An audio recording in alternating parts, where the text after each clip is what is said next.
तो एक बार रहीमदास जी गोवर्धन में श्रीनाथ जी का दर्शन करने गए।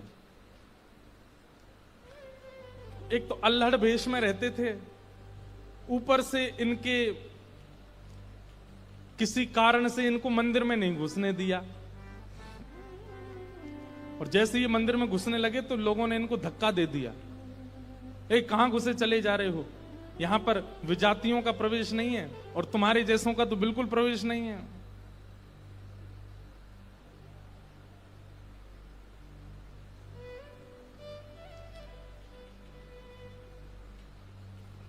रहीम जी को इतना क्रोध आया, ठाकुर जी को ही सुनाने लगे बाहर बैठ करके। बोले आप कैसे परमात्मा हो, कैसे स्वामी हो, कैसे भगवान हो? इतनी दूर से मैं चल करके आया और आप मुझे दर्शन नहीं दे रहे हो, लोगों के द्वारा मुझे बाहर करवा रहे हो। इतने क्रोध में आ गए श्री रहीम जी। ठाकुर जी भीतर खड़े खड़े उनको पसीना आने लगा, बाहर खड़े खड़े रहीम जी गुस्सा कर रहे हैं। गुसाई जी भोग लेकर के गए, पर्दा जैसे किया, ठाकुर जी बोले हमको नहीं पाना। ठाकुर जी कुछ और बना के ले आऊं, ठाकुर जी बोले हमको वो भी नहीं पाना। गुसाई जी को लगा ठाकुर जी बहुत नाराज हैं, 56 भोग बनाओ। 56 भोग लेकर के गए, ठाकुर जी बोले बिल्कुल नहीं पाना, हमारा मन नहीं है। स्पष्ट ठाकुर जी बता भी नहीं रहे कि बात क्या है, लेकिन जो जो गुसाई जी प्रस्तुत कर रहे हैं सबके लिए मना करते जा रहे, मुझे नहीं पाना। अंत में गुसाई जी ने कहा, बोले जय जय, कोई अपराध बना हमसे? ठाकुर जी मुंह फुला के बैठे हैं, कुछ नहीं बोले। बोले मैं क्यों बताऊं? गुसाई जी समझ गए, बोले कि ओहो कोई अपराध ही बना है। तुरंत सबको बुलाया, बोले भैया आज किसी का अपमान किया, किसी का अपराध किया, कुछ हुआ था क्या दिन भर में? तब द्वारपालों ने बताया, बोले महाराज आज एक आया था, वो विजातीय था, उसके वस्त्र भी अच्छे नहीं थे, वो देखने में भी अजीब सा लगा, हमको लगा मंदिर में जाके उपद्रव करेगा, इसलिए हमने घुसने नहीं दिया, हमने उसको निकाल दिया। गुसाई जी समझ गए, बोले ओहो उसी के लिए ठाकुर जी ऐसे हो रहे हैं। वो निश्चित ही ठाकुर जी का कोई परम भक्त है, और उसको ठाकुर जी, वो ठाकुर जी का दर्शन करने नहीं आया था, ठाकुर जी ने उसको देखने के लिए बुलाया था, ठाकुर जी देखना चाहते थे, और तुमने उसको यहां से बाहर कर दिया। अब एक काम करो, बोले क्या? सुंदर प्रसाद बनाओ, प्रसाद बना करके सिद्ध करके, वो यहीं कहीं बैठे होंगे, ज्यादा दूर गए नहीं होंगे, उनको लेके आओ। मंदिर में प्रसाद सिद्ध हो रहा था रहीम जी को प्रसन्न करने के लिए, लेकिन ठाकुर जी इतने व्याकुल हो गए, बोले अभी तो चूल्हा जलाएंगे, कढ़ाई धरेंगे, तब कुछ बनाएंगे, तब तक रहीम जी वृंदावन पहुंच जाएंगे। इतने में ठाकुर जी ने क्या किया, ठाकुर जी के सामने जो सोने की थाल में प्रसाद रखा था, ठाकुर जी ने वो थाल उठाया बड़ा सा और अपने कंधे पर रखा, खुद ही चले गए, स्वयं ही चले गए। यहां रहीम जी गोविंद कुंड पर बैठे थे, खूब गुस्सा हो रहे थे, ठाकुर जी को भली बुरी सुना रहे थे।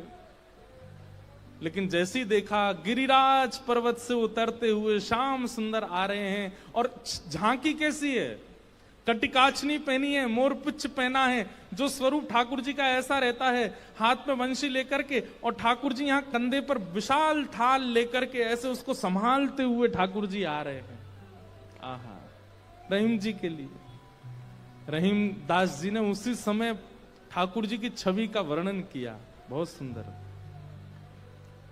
क्या वर्णन करते हैं, कैसे लग रहे हैं श्याम सुंदर? आहा,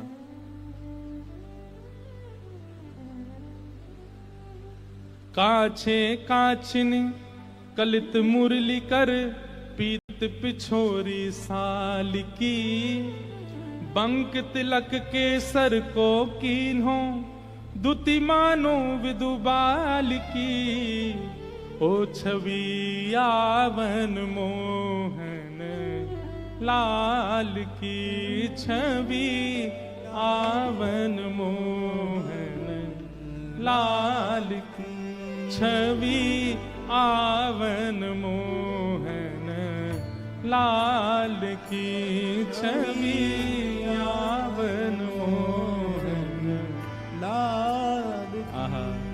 हाँ काछे काछ निकलित मुरली कर, पीत पिछोरी साल की, बंक तिलक के सर को कीन्हो दुति मानो विदुबाल की हो छवि आवन मोहन।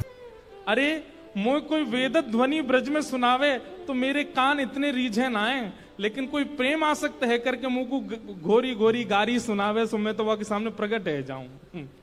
वाह हो छवि आवन मोहन लाल की छवि आवन मोहन आहा। लाल। और थाल सामने रख करके ठाकुर जी वहां से अंतर ध्यान हो गए, लेकिन रहीमदास जी की स्थिति ऐसी वो तो उसी छवि में छके हुए बैठे हैं, थाल सामने रखा है। इतने में गुसाई जी अपने असंख्य सेवकों के साथ खूब सारा प्रसाद बना करके लाए।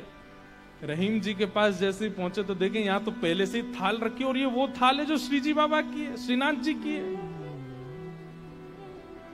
नेत्र बंद हैं और एक कोई सामग्री लेकर के प्रेम से रहीम जी पा रहे हैं। गुसाई जी बोले, रहीम जी ये थाल आपके पास आई कैसे? आहा। बिसरत नाही सखी मोमन सो चितवन बैन विशाल की। बैन मतलब बैन कहीं कहीं ये अधर का जो अंतिम छोड़ होता है इसको बैन कहते हैं। ठाकुर जी के ये कैसे बोले, इतने मधुर हैं कि जब ये ठाकुर जी मुस्काते हैं ना तो वो जो अंतिम छोड़ है वो इतना प्रिय लगता है ठाकुर जी के मुखमंडल का कि वो मेरे नेत्रों से जा नहीं रहा है। विसरत नाही सखी मोमन सो चितवन बैन विशाल की। नीकी हसन अधर सधरन छवि छवि सुमन गुलाब की हो छवि आवन मोहन लाल की छवि आवन मोहन लाल की। और जल सो डार दियो पुत्रिन पे डोलन मुक्ता माल की। जल सो डार दियो पुत्रिन पे डोलन मुक्ता माल। आप मोल बिन मोलन डोले बोलन मदन गोपाल की। आप मोल बिन मोलन डोलन बोलन मदन गोपाल की। हे छवि आवन मोहन लाल की छवि आवन मोहन लाल की। आहा। आप मोल बिन मोलन डोलन बोलन मदन गोपाल की। इतने मूल्यवान श्री ठाकुर जी यहाँ पर बिनमोल की तरह डोल रहे थे, बोल रहे थे, चल रहे थे, बैठे थे। गुसाई जी को बता रहे हैं रहीम जी,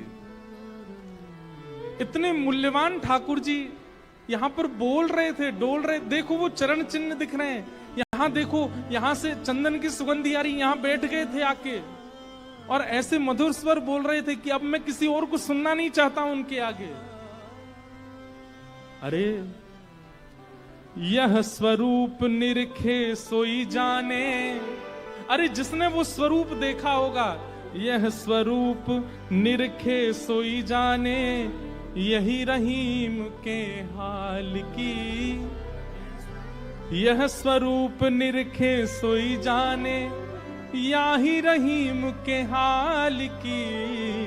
ओ छवि आवन मोहन लाल की छवि आवन मोहन लाल की। वहां रहीम जी के नेत्र सजल हैं और यहां गुसाई जी के सुनते सुनते नेत्र सजल हो गए। वाह ठाकुर जी, आपकी लीला। यहां हम इतनी सामग्री सिद्ध कर रहे थे रसोई में, लेकिन आपसे इतनी प्रतीक्षा भी नहीं हुई। आप अपनी थाल लेकर के आ गए और ऐसी लीला करके गए रहीम दास जी के पास आकर के। ऐसे हमारे ठाकुर जी। वृंदावन धर्म, अर्थ, काम और मोक्ष सबसे परे है।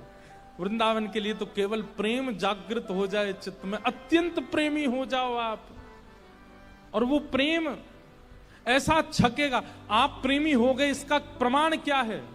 अरे श्याम वर्ण की कोई वस्तु कहीं दिख जाएगी, ऐसा लगने लगेगा ये कितने सौभाग्यशाली कि इनका श्याम वर्ण है, कृष्ण ने अपना वर्ण दे दिया है। किसी में दोष नहीं दिखेगा, सब में गुण दिखने लग जाएगा, मौन रहने का मन करने लगेगा।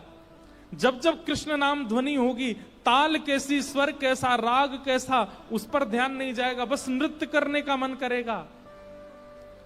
वाणी गदगद हो जाएगी, सुनते सुनते कथा नेत्र सज